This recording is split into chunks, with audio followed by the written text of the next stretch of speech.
The Golden Bird. Today we hear the beautiful and rhythmic story of the Golden Bird by Grimm Brothers. A certain king had a beautiful garden, and in the garden stood a tree which bore golden apples.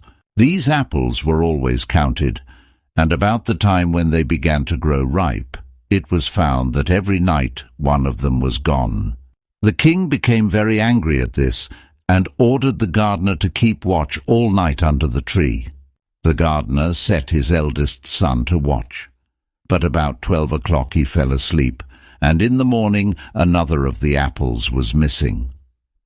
Then the second son was ordered to watch, and at midnight he too fell asleep, and in the morning another apple was gone.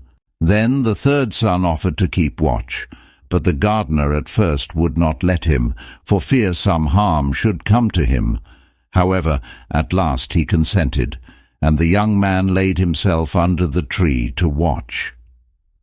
As the clock struck 12, he heard a rustling noise in the air, and a bird came flying that was of pure gold, and as it was snapping at one of the apples with its beak, the gardener's son jumped up and shot an arrow at it. But the arrow did the bird no harm, only it dropped a golden feather from its tail, and then flew away. The golden feather was brought to the king in the morning, and all the council was called together.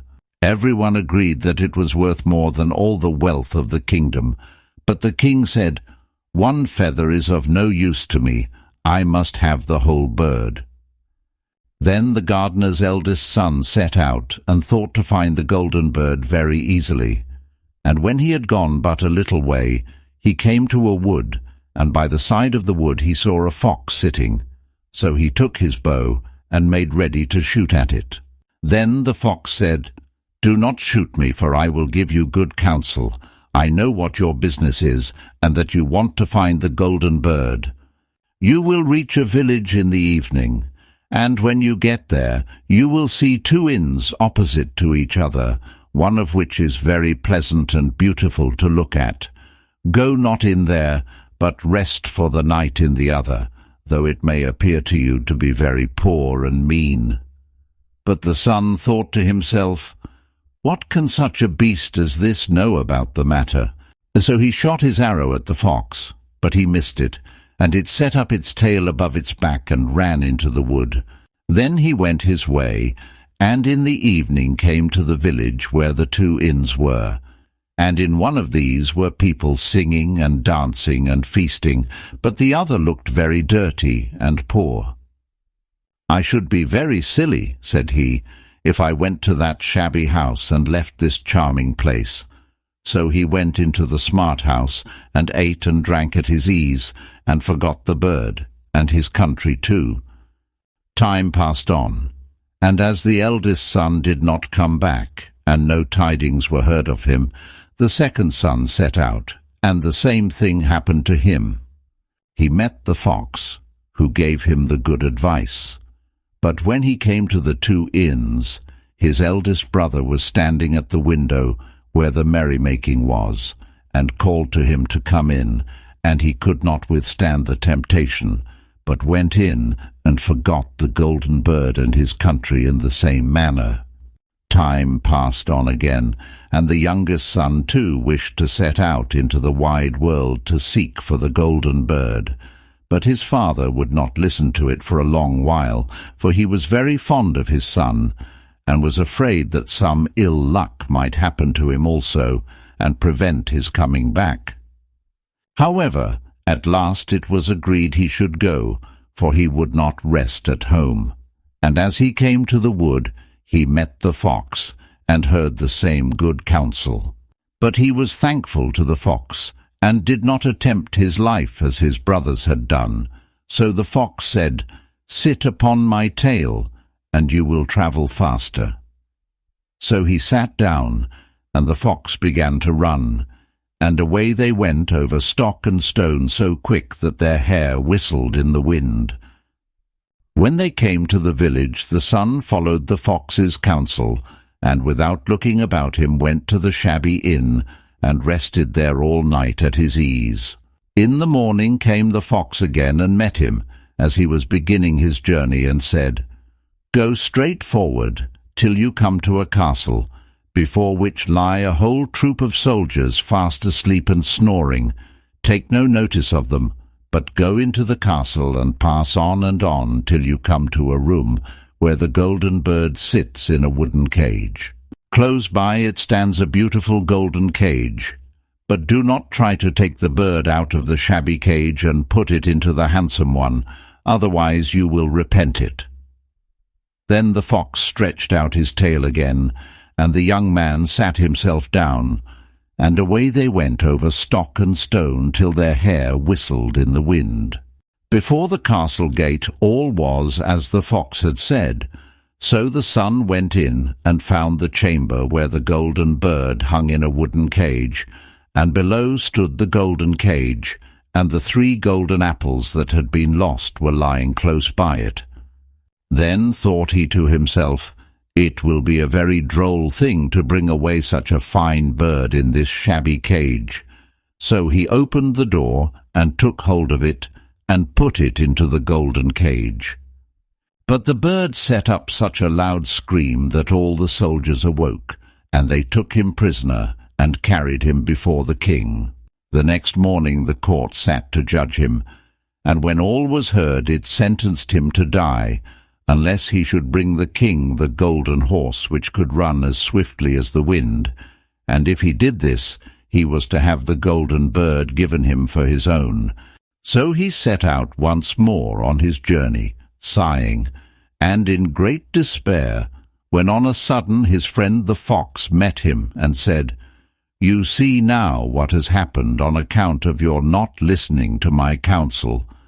I will still, however, tell you how to find the golden horse, if you will do as I bid you. You must go straight on till you come to the castle where the horse stands in his stall.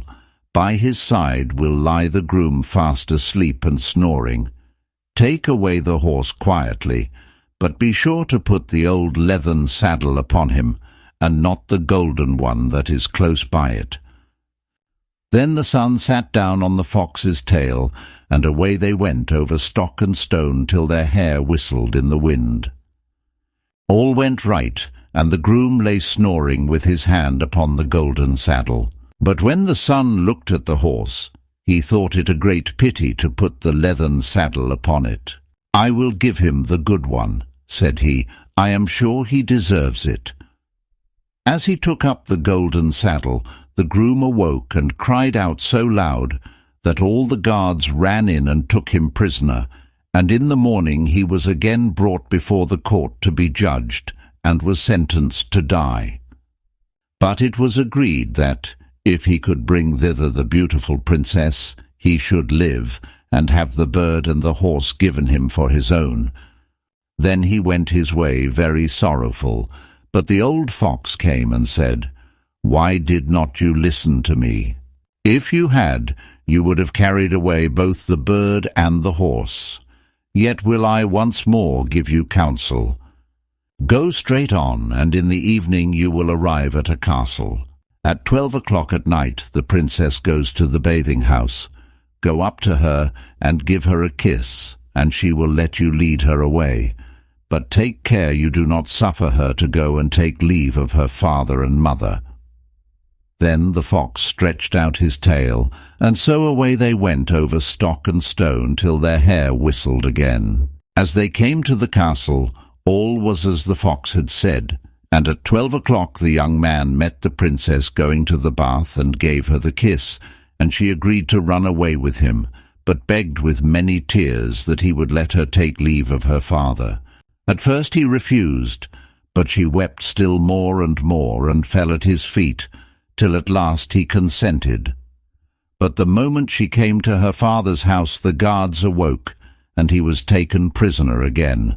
Then he was brought before the king, and the king said, "You shall never have my daughter, unless in 8 days you dig away the hill that stops the view from my window." Now this hill was so big that the whole world could not take it away, and when he had worked for 7 days, and had done very little, the fox came and said, Lie down and go to sleep. I will work for you." And in the morning he awoke, and the hill was gone. So he went merrily to the king, and told him that now that it was removed, he must give him the princess. Then the king was obliged to keep his word, and away went the young man and the princess. And the fox came and said to him, "We will have all three, the princess, the horse, and the bird." "Ah," said the young man, "that would be a great thing, but how can you contrive it?" "If you will only listen," said the fox, "it can be done. When you come to the king, and he asks for the beautiful princess, you must say, 'Here she is.' Then he will be very joyful, and you will mount the golden horse that they are to give you, and put out your hand to take leave of them. But shake hands with the princess last. Then lift her quickly onto the horse behind you, clap your spurs to his side, and gallop away as fast as you can."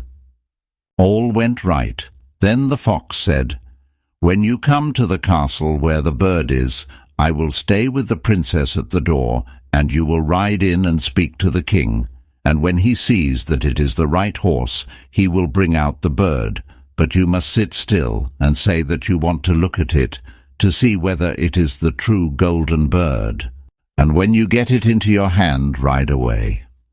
This too happened as the fox said. They carried off the bird, the princess mounted again, and they rode on to a great wood. Then the fox came and said, "Pray kill me and cut off my head and my feet." But the young man refused to do it.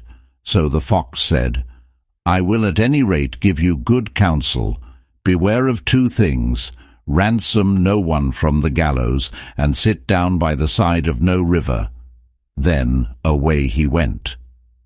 "Well," thought the young man, "it is no hard matter to keep that advice." He rode on with the princess, till at last he came to the village where he had left his two brothers. And there he heard a great noise and uproar, and when he asked what was the matter, the people said, "2 men are going to be hanged." As he came nearer, he saw that the 2 men were his brothers, who had turned robbers. So he said, "Cannot they in any way be saved?" But the people said no, unless he would bestow all his money upon the rascals and buy their liberty.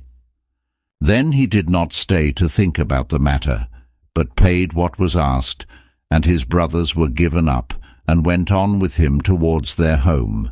And as they came to the wood where the fox first met them, it was so cool and pleasant that the 2 brothers said, "Let us sit down by the side of the river, and rest a while, to eat and drink." And so he said yes, and forgot the fox's counsel, and sat down on the side of the river, and while he suspected nothing, they came behind, and threw him down the bank, and took the princess, the horse, and the bird, and went home to the king their master, and said, "All this have we won by our labour." Then there was great rejoicing made, but the horse would not eat, the bird would not sing, and the princess wept. The youngest son fell to the bottom of the river's bed. Luckily it was nearly dry, but his bones were almost broken, and the bank was so steep that he could find no way to get out. Then the old fox came once more, and scolded him for not following his advice. Otherwise no evil would have befallen him. "Yet," said he, "I cannot leave you here, so lay hold of my tail and hold fast." Then he pulled him out of the river, and said to him as he got upon the bank, "Your brothers have set watch to kill you, if they find you in the kingdom." So he dressed himself as a poor man, and came secretly to the king's court, and was scarcely within the doors, when the horse began to eat, and the bird to sing, and the princess left off weeping. Then he went to the king, and told him all his brothers' roguery, and they were seized and punished, and he had the princess given to him again, and after the king's death he was heir to his kingdom. A long while after, He went to walk one day in the wood, and the old fox met him, and besought him with tears in his eyes to kill him, and cut off his head and feet. And at last he did so, and in a moment the fox was changed into a man, and turned out to be the brother of the princess, who had been lost a great many years.